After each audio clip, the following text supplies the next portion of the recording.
ತಂಗಿಯ ನೆನಪಿಗಾಗಿ ಮಹಿಳೆಯರಿಗೆ ಬಾಗಿನ ಅರ್ಪಣೆ.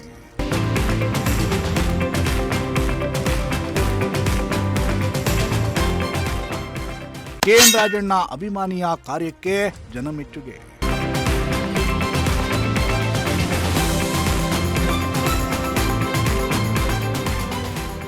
ನಾಡಿನಾದ್ಯಂತ ಮಹಿಳೆಯರು ಸ್ವರ್ಣಗೌರಿ ಹಬ್ಬವನ್ನ ಆಚರಿಸಿ ಸಂಭ್ರಮಿಸಿದ್ದಾರೆ. ಆದರೆ ಕೆಎನ್ಆರ್ ಅಭಿಮಾನಿಯೊಬ್ಬರು ಇಡೀ ಗ್ರಾಮಕ್ಕೆ ಮನೆ ಮನೆಗೆ ತೆರಳಿ ಬಾಗಿನ ನೀಡುವ ಮೂಲಕ ಮನೆ ಮಾತಾಗಿದ್ದಾರೆ. ಎಲ್ಲಿ ಅಂತೀರಾ? ಈ ಸ್ಟೋರಿ ನೋಡಿ.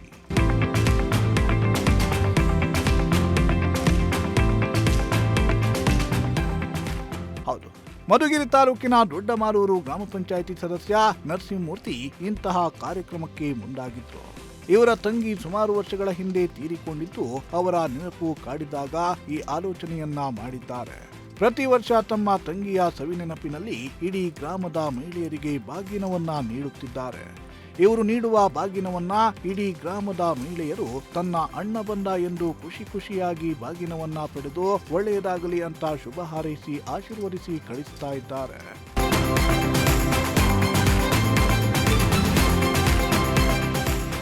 ನನ್ನ ತಂಗಿ ತೀರಿಕೊಂಡರೂ ಅವರ ನೆನಪಿನಲ್ಲಿ ಸುಮಾರು 8 ವರ್ಷಗಳಿಂದ ಪ್ರತಿ ವರ್ಷ ಇಡೀ ಗ್ರಾಮಕ್ಕೆ ಬಾಗಿನವನ್ನ ನೀಡುತ್ತಾ ಬಂದಿದ್ದೇನೆ. ಆ ಹೆಣ್ಣು ಮಕ್ಕಳು ಅಣ್ಣ ಎಂದು ನಾನು ಕೊಟ್ಟಿದ್ದನ್ನ ಸ್ವೀಕರಿಸುವುದು ನನ್ನ ಮನಸ್ಸಿಗೆ ನೆಮ್ಮದಿ ತರುತ್ತೆ. ನನ್ನ ಉಸಿರು ಇರುವವರೆಗೂ ಈ ಕಾರ್ಯಕ್ರಮವನ್ನ ಮಾಡುತ್ತೇನೆ ಅಂತ ನರಸಿಂಹಮೂರ್ತಿ ಹೇಳಿಕೊಂಡಿದ್ದಾರೆ. 8ನೇ ವರ್ಷದಿಂದ ಇದು ಗೌರಿ ಹಬ್ಬಕ್ಕೋಸ್ಕರ ತುಂಬ ಜನಗಳಿಗೆ, ನನಗೂ ತಂಗಿ ಇದ್ದರು, ಈಗಿಲ್ಲ.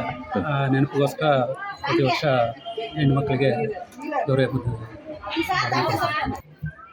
ಎಷ್ಟೋ ಜನಕ್ಕೆ ಗೌರಿ ಹಬ್ಬ ಬಂದರೆ ಅಣ್ಣ ತಮ್ಮ ಬರ್ತಾರೆ, ಏನು ಬಾಗಿನ ಕೊಡ್ತಾರೆ ಅಂತ ನೆನಪಿರುತ್ತೆ. ಸುಮಾರು ಜನಕ್ಕೆ ಯಾರೂ ಬರೋದಿಲ್ಲ.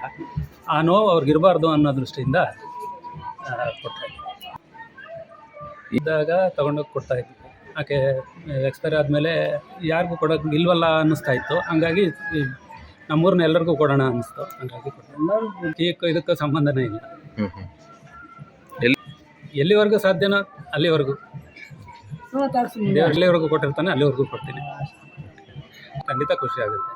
ಅವ್ರು ಕೊಡ್ತಾ ಇದ್ರೆ ಒಳ್ಳೇದಾಗಲಿ, ನಮ್ಗೆ ನಾವು ಕಾಯ್ತಾ ಇದ್ವಿ, ನಮ್ಗೆ ಯಾರೂ ಬರಲಿಲ್ಲ, ಅಣ್ಣ ತಮ್ಮಂದ್ರೆ ನೀನೇ ಅಂತ ಹೇಳಿದಾಗ ನಮ್ಗೆ ತುಂಬ ಸಂತೋಷ ಆಗುತ್ತೆ. ಅವ್ರು ನಾವು ಕೊಡುವಾಗ ಅವ್ರ ಕಣ್ಣುಗಳನ್ನ ನೋಡಿದ್ರೆ ತುಂಬ ಸಂತೋಷವಾಗಿ ಫೀಲ್ ಆಗ್ತಾ ಇರ್ತಾರೆ. ಅದೇ ನಮ್ಗೆ ಇನ್ನೂ ಸಂತೋಷ ಅನಿಸುತ್ತೆ. ಹೀಗೆ 8 ವರ್ಷಗಳಿಂದ ನಾವು ಬಾಗಿನವನ್ನ ಪಡೆಯುತ್ತಿದ್ದೇವೆ. ಹಬ್ಬಕ್ಕೂ ಮುನ್ನವೇ ನಮ್ಮ ಮನೆ ಬಾಗಿಲಿಗೆ ಸ್ವತಃ ಅಣ್ಣನಂತೆ ಬಂದು ಬಾಗಿನವನ್ನ ನೀಡುತ್ತಾರೆ. ಇದರಲ್ಲಿ ಯಾವುದೇ ರಾಜಕೀಯ ಕಲ್ಮಶವಿಲ್ಲ.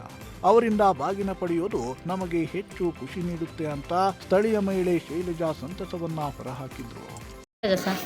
ಕಾರ್ಯಕ್ರಮದಿಂದ ಹಬ್ಬ ಅಲ್ವಾ, ಇವಾಗ ಗೌರಿ ಹಬ್ಬ. ಹೆಣ್ಮಕ್ಳು, ನಮ್ಮ ಹೆಣ್ಮಕ್ಳು, ನಮ್ಮ ತಂಗಿದಿರು, ನಮ್ಮ ಅಕ್ಕದಿರು ಅಂತ ಹೇಳಿ ಸೀರೆಗಳು ಕೊಡ್ತಾ ಇರ್ತಾರೆ. ವರ್ಷನೂ ಕೊಡ್ತಾರೆ ಸೀರೆ. ಎಷ್ಟು ವರ್ಷ ಕೊಡ್ತಿದ್ದಾರೆ? ಹಾಗೆ ಒಂದು 8 ವರ್ಷದಿಂದ ಕೊಡ್ತಾರೆ. 5 ವರ್ಷ 8 ವರ್ಷದಿಂದ ಕೊಡ್ತಾವ್ರೆ. 8 ವರ್ಷದಿಂದ ಕೊಡ್ತಾವ್ರೆ ಸರ್. 8 ವರ್ಷದಿಂದ ಕೊಡ್ತಾವ್ರೆ. ಇಲ್ಲ ಕೊಡ್ತಾರೆ, 8 ವರ್ಷದಿಂದಲೂ ಕೊಡ್ತಾವ್ರೆ. ನಮ್ಮ ತಂಗಿದಿರು, ನಮ್ಮ ಅಕ್ಕದಿರು ಅಂತ ತಿಳ್ಕೊಂಡು ಕೊಡ್ತಾ ಇದಾರೆ ಸರ್. ಅವರು ಅಂತ ಫೀಲ್ ಏನೂ ಇಲ್ಲ ಸರ್. ನಮ್ಮ ಹೆಣ್ಮಕ್ಳು ಅನ್ಕೊಂಡು ಕೊಡ್ತಾರೆ ಅಂತ ನಾವು ಫೀಲ್ ಆಗ್ತೀವಿ ಅಷ್ಟೇ ಸರ್. ಇನ್ನೇನು ಫೀಲ್ ಆಗಲ್ಲ. ಖುಷಿ ಆಗುತ್ತೆ ಸರ್. ಯಾಕೆ ಖುಷಿ ಆಗಲ್ಲ ಸರ್? ಇವಾಗ ಒಬ್ಬರಿಗೆ ಅಣ್ಣ ಇರ್ತಾನೆ, ಒಬ್ಬ ತಮ್ಮ ಇರಲ್ಲ, ಯಾರು ಇಲ್ದಿದ್ದವ್ರು ಇರ್ತಾರೆ. ಅವ್ರಿಗೆಲ್ಲ ಸೀರೆಗಳು ಕೊಟ್ರೆ ಏನ್ ಅನಿಸ್ತೈತೆ ಸರ್? ಇನ್ನ ಅಲ್ಲ, ಏನ್ ಅನಿಸ್ತೈತೆ ಹೇಳಿ? ನಮ್ಮ ತವ್ರ ಮನೆ ಅನ್ನೋದಿಲ್ಲ, ನಮ್ಗೆ ಕೊಡ್ತಾ ಇದಾರೆ ಅಂತ ಅನ್ನಿಸ್ತೈತೆ. ಅವ್ ಖುಷಿ ಆಗ್ತೈತೆ ಸರ್. ನಮ್ಮ ಅಣ್ಣ ಕೊಡ್ತಾವ್ ಬಿಡು ಅಂತ ಅನ್ನಿಸ್ತೈತೆ ನಮ್ಮ ಮನಸ್ಸಿಗೆ. ಇನ್ನೇನು ಅನಿಸ್ಬೇಕು ಸರ್? ನಮ್ಗೆ ಹಂಗೆ ಸರ್ ಅನ್ಸೋದು. ನಮ್ಮ ಅಣ್ಣ ಆಗಿ ನಮ್ಗೆ ಕೊಡ್ತಾನೆ. ನೀವು ಯಾರು ಇಲ್ದಿದ್ದಾರೆ ಆ ಥರನೇ ತಂದ್ಕೊಳ್ಳೋದು. ಆದ್ರೂ ನಮ್ಗೆ ಇದ್ರೂ ನಮ್ಮ ಅಣ್ಣ ಆಗಿ ವರ್ಷಕ್ಕೊಂದ್ಸರಿ ಆ ಥರ ಕೊಡ್ತಾ ಇದ್ರೆ ಇನ್ನು ಹಬ್ಬ ಬರೋಕ್ಕೆಲ್ಲ ಕೊಡ್ತಾನೆ ಸರ್. ಮುಂಚೆಗೇನೆ ಆ ಥರನೇ ಸರ್ ನಮ್ಗಿರೋದು. ಅರ್ಥ ಇದ್ದಿಲ್ಲ. ಇವರು ಯಾವುದೇ ರಾಜಕೀಯ ಗಿಮಿಕ್ ಮಾಡದೆ ರಾಜಕಾರಣಕ್ಕೆ ಬರುವ ಹಿಂದಿನಿಂದಲೂ ಇಡೀ ಗ್ರಾಮಕ್ಕೆ ಬಾಗಿನವನ್ನ ನೀಡುತ್ತಿದ್ದಾರೆ. ತನ್ನ ತಂಗಿ ಇಲ್ಲದ ಕಾರಣ ಇಡೀ ಗ್ರಾಮದ ಮಹಿಳೆಯರನ್ನ ತನ್ನ ಅಕ್ಕ ತಂಗಿ ಎಂದು ಭಾವಿಸಿ ಸುಮಾರು 1,000 ಜನಕ್ಕೆ ಬಾಗಿನವನ್ನ ನೀಡುತ್ತಿದ್ದಾರೆ ಅಂತ ಗ್ರಾಮ ಪಂಚಾಯಿತಿ ಸದಸ್ಯ ಹನುಮಂತರಾಯಪ್ಪ ಹೇಳಿದರು.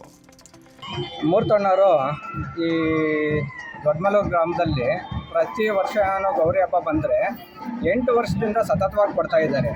ಅವರು ಇಡೀ ಒಬ್ಬ ತಂಗಿ ಇದ್ದು ಪಾಪ, ತಂಗಿ ಒಂಚೂರು ಇದಾಗೋದಕ್ಕೋಸ್ಕರ, ನೆನಪಿನ ಇದಕ್ಕೋಸ್ಕರ ಪ್ರತಿ ವರ್ಷ ಇಡೀ ಊರಿಗೆಲ್ಲ ಸುಮಾರು ಅಂತ ಹೇಳಿದ್ರೆ 1,000 ಮನೆಗಳಿಗೆ ಸೀರೆ ಹಂಚಿಕೆ ಮಾಡ್ತಾ ಇದ್ದಾರೆ. ಅರಿಶಿನ ಬಾಗಿನ ಕೊಡ್ತಾ ಇದ್ದಾರೆ. ಪಾಪ ಅವ್ರಿಗೂ ಅವ್ರ ಕುಟುಂಬಕ್ಕೂ ಒಳ್ಳೇದಾಗಲಿ ಅಂತ ಹೇಳ್ಬಿಟ್ಟು ಬಯಸ್ತಿದ್ದಾರೆ. ಅಣ್ಣ 8 ವರ್ಷದಿಂದ ಕೊಡ್ತಾ ಇದ್ದಾರೆ ಸತತವಾಗಿ. ಪಾಪ 8 ವರ್ಷದಿಂದ ಕೊಡ್ತಾ ಇದ್ದಾರೆ. ಇದರಲ್ಲಿ ರಾಜಕೀಯ ಗಿಮಿಕ್ಸ್ ಅನ್ನೋದೇ ಇಲ್ಲ. ಅವರು ರಾಜಕೀಯಕ್ಕೆ ಎಂಟ್ರಿ ಆಗದಲ್ಲೇ ಇರೋ ಮುಂಚೆಯಿಂದನೂ ಕೊಡ್ತಾ ಇದ್ದಾರೆ ಪಾಪ. ಹಂಗಾಗ್ಬಿಟ್ಟು ಅವರು ಇಡೀ ಅಕ್ಕ ತಂಗಿ ಇರೋ ನೆನಪಿಗೋಸ್ಕರ ಕೊಡ್ತಾ ಇದ್ದಾರೆ ಪಾಪ. ಇಡೀ ಊರಿಗೆಲ್ಲನ ಕೊಡ್ತಾರಣ್ಣ. ಇದರಲ್ಲಿ ಯಾವುದೇ ರಾಜಕೀಯ ಉದ್ದೇಶ ಅಂತೂ ಇಲ್ಲವೇ ಇಲ್ಲ. ಹೆಣ್ಣು ಮಕ್ಕಳಿಗೆ ಒಳ್ಳೇದಾಗಲಿ ಅನ್ನೋ ಒಂದು ಇದರಲ್ಲಿ ಕೊಡ್ತಾ ಇದ್ದಾರೆ ಪಾಪ. ಸಿರಾಜ್ ಅಹಮದ್, ಪ್ರಜಾಶಕ್ತಿ ಟಿವಿ, ಮಧುಗಿರಿ.